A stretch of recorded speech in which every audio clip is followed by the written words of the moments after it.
so hate music.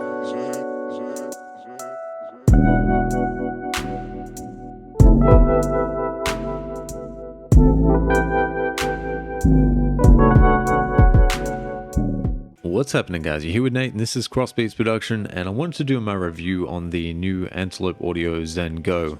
This interface is quite a small form factor for what it is, and it packs a punch, and I do believe it's probably one of the biggest competitors for the market of smaller interfaces, portable interfaces out right now in 2021. So without further ado, let's get straight into this review and we'll check it out. So we're here with the Zen Go, and you can see here it's quite a small form factor, dial that's quite large for the actual interface itself. It features some of the clocking and conversion of the bigger interfaces that Antelope Audio have, and it really does represent value for money, I think, as far as small interfaces. This thing comes at about 400 and something USD, or if you're looking in Australia for the interface, you're looking at about 600-ish, depending on where you buy it from. This one was bought from Taramara Music.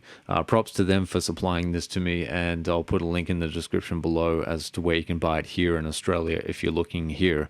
So you can see on the front of the interface, it has 2 ports for headphones. Antelope Audio have really thought about that in that perspective. They've got a nice little interface where the front of the screen is quite small. If I just go closer up to that, you can kind of see. The interface is connected via USB, and it has got quite some functions for a little interface. So I'll go into some of the nitty-gritties of it. But on the front, you can see the dial here. This is the volume dial, which controls the volume there. Also does a mute if it's multi-tap function there as well. And these buttons do multiple different things.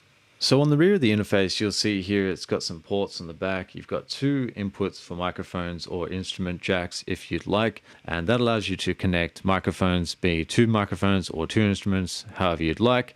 And that is pretty good in that regard for this size of interface. It also has a monitoring section which allows you to put TRS outputs for your monitors. Then you've got the RCA connectors for the same kind of thing as well, and then SPDIF on the back here. So the connection is via this USB-C connector. It allows you to have bus power from your computer, so you're not having to have a separate power supply. So that's quite handy to have that available to you.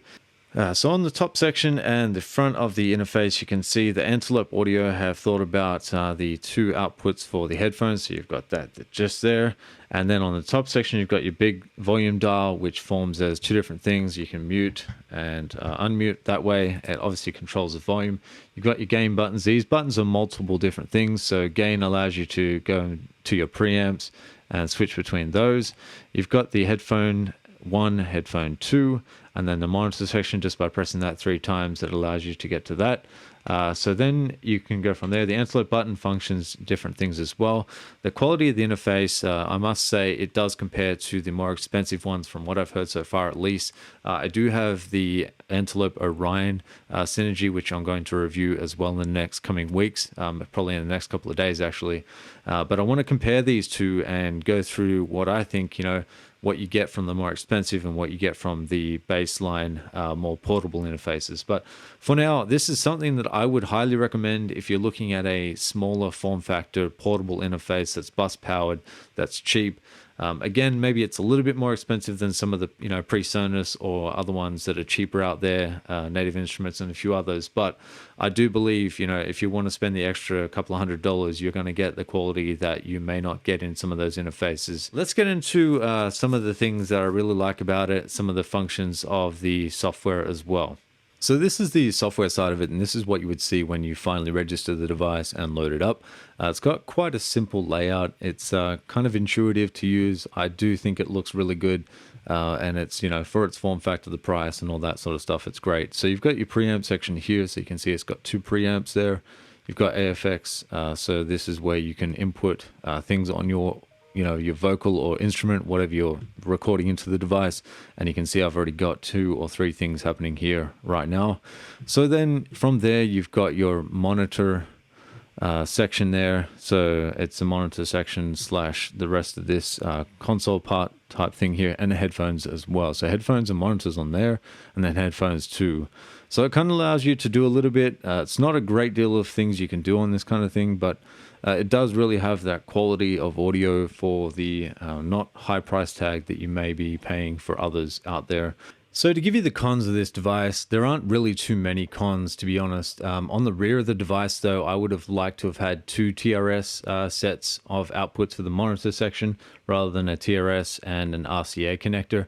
I don't really understand the point of that other than the fact that maybe they're looking at audiophile type of stuff there, possibly.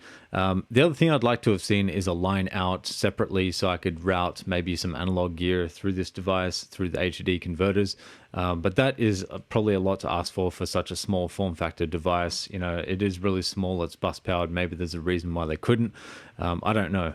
But as far as that's concerned, the audio quality that comes out of this, you can hear my microphone going into it right now. One of the best sounding small form factor devices I've ever heard. And I don't have anything to do with Antelope Audio. I'm purely just doing this out of my own money. I bought this with my own money. Props to Taramara, though, for helping me assist in the purchase there. But, you know, I want to give you my full honest review of this device, and I feel like they really did hit the nail on the head with this one for Antelope. You know, and as far as the size and the portability of it, it's up there with everything else. So if you've got the money to spend the extra couple of $100, you know, you're not looking at the cheaper devices, you want to spend maybe $525, whatever it was, you're probably going to win with this one. So anyway, if you like this type of review and you're interested in more of this sort of stuff, there's going to be more reviews about this, comparing it to the Orion, which is a more expensive Antelope device, just to see where things are at and give you guys perspective. But otherwise, remember to like, share, and subscribe to the channel. And I'll catch you on the next one. Peace out.